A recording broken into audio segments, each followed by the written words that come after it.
welcome to the first segment of A Pointless Talk. My name is Tyler, and I'm a 23-year-old physics student here in Nevada, and I currently attend WNC, but I'm getting ready to transfer out and go over to UNR here in just a couple weeks for the spring semester. Not sure if you noticed, but in the last little segment, you can see me putting my head down. I swear I wasn't dozing off. I was just doing homework and got frustrated and decided to put my head on the desk and was not sleeping. So if you think I was sleeping, you're wrong. So background on me. Yeah, 23-year-old physics student here in Nevada, transferring to UNR. I went to WNC first because it's cheaper and I'm poor. Yeah, pretty poor. And so I wanted to get the prereqs out of the way before I had to go take out student loans. And so that's what I did. What I study, obviously, like I said, is just physics. And why I study physics is pretty interesting. So I like math. I like mathematics a lot. In high school, I hated it. You would never see me in a math class, especially geometry, which surprisingly I never learned geometry, but I'm still doing pretty good. So I count that as just some dumb luck. But yeah, I hated math in high school, and then I got to college and I realized math is super tight. Like trig, trig was a little challenging for me because you have to learn about the unit circle, and then you start going into sine, cosine, tangent, cotangent, all the fun stuff. But then I got into calculus, and I realized, wow, calculus is awesome. Which, fun fact, according to my professor, calculus means little stones or little pebbles, something like that. I'm not too sure why it's called that. Maybe it has something to do with small increments, because that's all calculus is you're looking at super small increments of change, or you're describing change in motion, systems, like system of interest. Um, and so it's super, super cool. And I think a lot of people don't like math specifically. For me, why I didn't like math is I didn't understand it. I didn't want to put in the time or effort to get it. I knew I wanted to study science, but I was lazy and also an 18-year-old dumb kid with no real direction. So I went to college and I realized, you know what, you have to take the math, get it over with.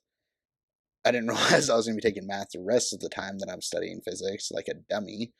But it turns out that is great because like I said, calculus is awesome. So even looking at derivatives, all the derivative is the slope of the tangent line of a function. So on a graph, you're looking at the slope of the tangent line of a curve.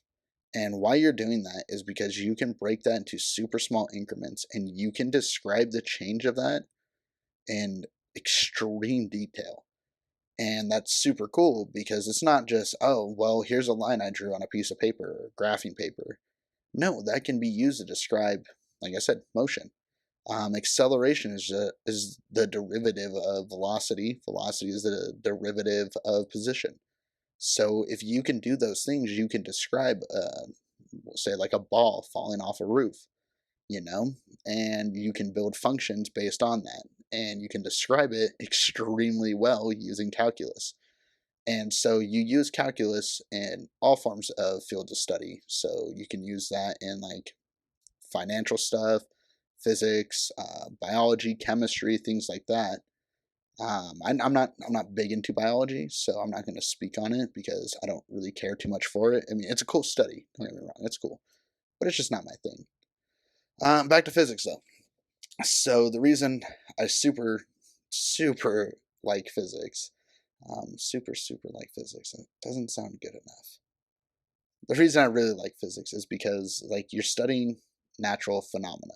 You're studying the physical world and the universe that surrounds us. So anything from taking a step to dropping a ball to black holes existing in our universe and a supermassive one living at the center of our galaxy, these are all real things.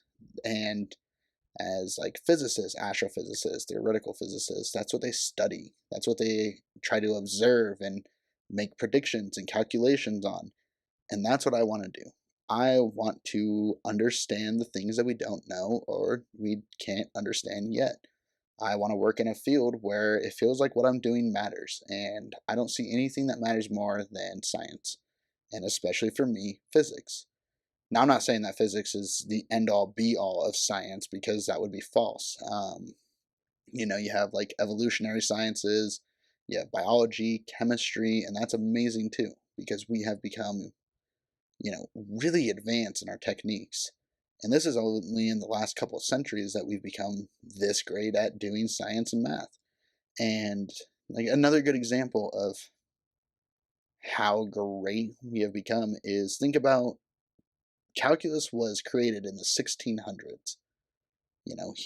He didn't have the technology we have. He didn't have Wolfram Alpha. And if you're a science student or a math student, or you take a lot of math classes, or even just a couple, you most likely know what Wolfram Alpha is, and that is a super powerful tool. That's how my professor describes it. It's a tool because you don't want to overuse it and rely on it and not learn anything. What's the point of paying for classes if you're not going to learn? But it's super powerful because it can do the things that normally we have to do by hand. Like if you're using Newton's method, you don't want to sit there doing all the tedious work. You just type it into Wolfram Alpha, or you go to Desmos graphing calculator and you can build it. Isaac Newton didn't have any of that. And he just sat down and he worked. He studied, he observed, he just wanted to describe motion and mathematics and trying to find a way to connect them. And so that's what he did, and that was the birth of calculus. Obviously we have other experts in the field, people that worked along with Newton and stuff. But he's the granddaddy OG of calculus.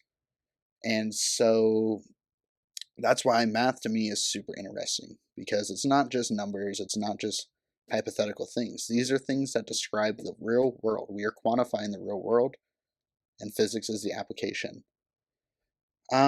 So yeah, so I'm just gonna make these videos. If anyone wants to watch them, go ahead. Mainly doing this just because, it's easier for me to have a project that forces me to study than me just trying to study. And it's not because studying is boring. No, I have other things that distract me, like watching TV, and that's not the best excuse, but it's the truth. Also playing video games. Who doesn't play video games? So yeah, I get distracted pretty damn easily. If you do watch this video, if you have a question, feel free to either message me or comment, and I'll try to answer it for you to the best of my abilities. I'm not some crazy genius. I'm not Einstein over here. I'm just a normal physics student. Pretty average. So yeah, if you like the video, go ahead and give it a like. I'm going to try to post one of these videos once a week. I might change the name of it from A Pointless Talk, because that sounds kind of stupid, but we'll see. I guess we'll see where things go. So I said will go. Man, I'm all tongue-tied today. If you notice in the background of the most recent videos, my room's kind of a mess. I had the flu recently, so I've been super lazy. Just kind of staying home until I feel better. So yeah, don't mind the dirty room. It's not your business. All right. All jokes aside, actually, one more joke for you. What is a pirate's favorite letter? A lot of people would think it's R, but it actually be the C. Yeah, we can thank my calculus teacher for that joke. Yeah, like I said, any questions, just let me know. I'll try to answer it if anyone watches this. If not, these videos will just exist pointlessly on the internet.